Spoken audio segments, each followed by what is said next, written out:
अरे यार क्या हुआ? अरे मेरी गर्लफ्रेंड मुझे हमेशा इंग्लिश में मैसेज करती है और तुझे तो मालूम है मेरी इंग्लिश कितनी खराब है। अब मैं क्या करूं? यू डिक्शनरी ऐप डाउनलोड कर। यू डिक्शनरी ऐप ये कैसे हेल्प करेगा? अरे डिक्शनरी ऐप में एक बहुत ही अमेजिंग फीचर है मैजिक ट्रांसलेटर, जो तुझे बस सेटिंग में जाकर इनेबल करना है और उसके बाद अपनी गर्लफ्रेंड के मैसेज में जाकर क्लिक कर, वो खुद उसे ट्रांसलेट कर देगा। ओह वाह, बट मेरा ग्रामर भी कच्चा है यार। अरे तो वही मैजिक फीचर में जाकर तुझे बस ग्रामर ऑप्शन को सिलेक्ट करना है और अपनी मैसेज में जाकर क्लिक करना है, वो ऑटोमेटिकली तेरा मैसेज का ग्रामर ठीक कर देगा और ये मैसेज तू भेज दे बिंदास। वाह, मैं अभी यू डिक्शनरी ऐप डाउनलोड करता हूँ। तो गाइस, जब तक मेरा फ्रेंड ये ऐप डाउनलोड कर रहा है, आप भी डाउनलोड कर लीजिए U dictionary app. Link description में दी हुई है और अपनी इंग्लिश इंप्रूव कीजिए। चमत्कारी बहू की लालची सास। राजगढ़ की गौरी अपने माता पिता की इकलौती संतान थी। गौरी के पिता मेहनतकश किसान थे। वो सारा दिन खेतों में काम करते। गौरी अपनी माँ का किचन में हाथ बटाती। वो जंगल से लकड़ियां बीनती और माँ के चूल्हे में मदद करती। एक दिन वो जंगल में लकड़ी बीनने गई थी कि तभी उसे रोने की आवाज आती है।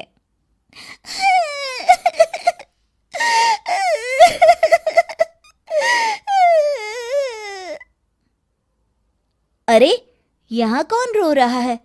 इस जंगल में भला किसी के रोने की आवाज? जरूर कोई जंगल में फंस गया होगा। वो देखती है तो उसे एक परी दिखाई देती है जिसका एक पंख टूटा होता है। अरे, तुम कौन हो और क्यों रो रही हो? मैं परीलोक की रानी हूँ। पृथ्वीलोक में घूमने आई थी, लेकिन देखो ना, मेरे पंख ही टूट गए। अब मैं कैसे उड़ान भरूंगी? अरे, इसे जोड़ना तो आसान है। रुको, मैं अभी जोड़ देती हूँ। ये कहकर गौरी लकड़ी और रस्सी की सहायता से पंखों को जोड़ देती है। परी अपने जुड़े हुए पंखों को देखकर खुश हो जाती है और गौरी को वरदान देती है कि वो पूर्णिमा की रात किसी भी चीज को हाथ लगाएगी तो वो सोने की हो जाएगी। लेकिन गलती से अगर उसने किसी इंसान को छू लिया तो वो अगली पूर्णिमा तक सोने का ही रहेगा। गौरी घर आती है और सारी बात अपने माता पिता को बताती है। गौरी की माँ उसे कहती है, तू भी ना गौरी, सारा दिन परियों की कहानियां पढ़कर स्वप्न लोक में ही रहती है। नहीं माँ, मैं सच बोल रही हूँ।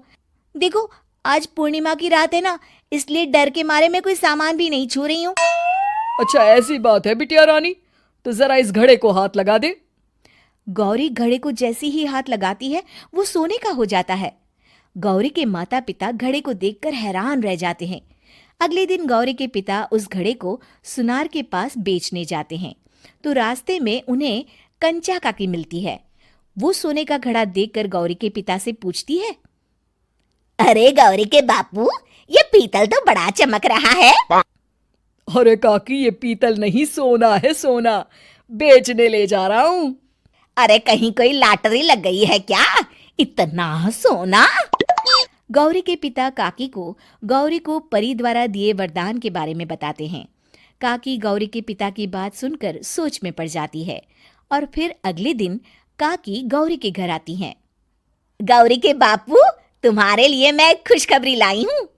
तभी गौरी की माँ पूछती है, क्या खुशखबरी है काकी? अरे तुम्हारी बेटी का रिश्ता मैं अपने बेटे से करना चाहती हूँ। अरे कब तक अपनी सयानी लड़की को घर पर बिठा कर रखोगी? हाँ, देखो काकी, मैं ऐसे ही व्यक्ति से अपनी बेटी की शादी कराऊंगा जो गौरी के वरदान से नहीं, उसके गुणों को समझे। अरे हमें तो गौरी के गुण अच्छे लगे, इसीलिए तो आ गई हूँ मैं। फिर गौरी के माँ बाप मान जाते हैं और उसकी शादी काकी के बेटे से हो जाती है। अगले दिन, अरे गौरी, कल पूर्णिमा की रात है। तुम्हारे पिताजी परी के वरदान के बारे में बता रहे थे, तो मैं ना कुछ चीजें रख दूंगी, जरा हाथ लगा देना। तभी गौरी का पति वहां आ जाता है और अपनी माँ से कहता है, माँ, क्या जरूरत है गौरी के वरदान को इस्तेमाल करने की? वैसे भी मेरी मेहनत से घर तो चल ही रहा है ना।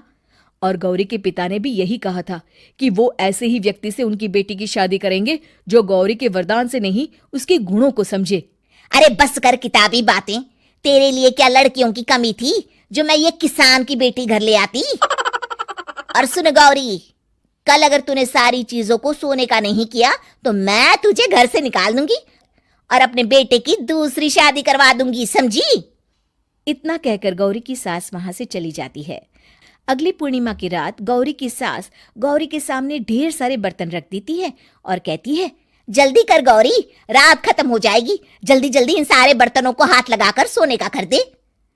गौरी करती भी तो क्या, वो जैसे ही एक छोटे से बर्तन को छूने वाली होती है कि उसकी सास भड़क जाती है। क्या मजाक बना रखा है, इतने छोटे से बर्तन में क्या होगा, ये ले, ये बड़ा वाला बर्तन।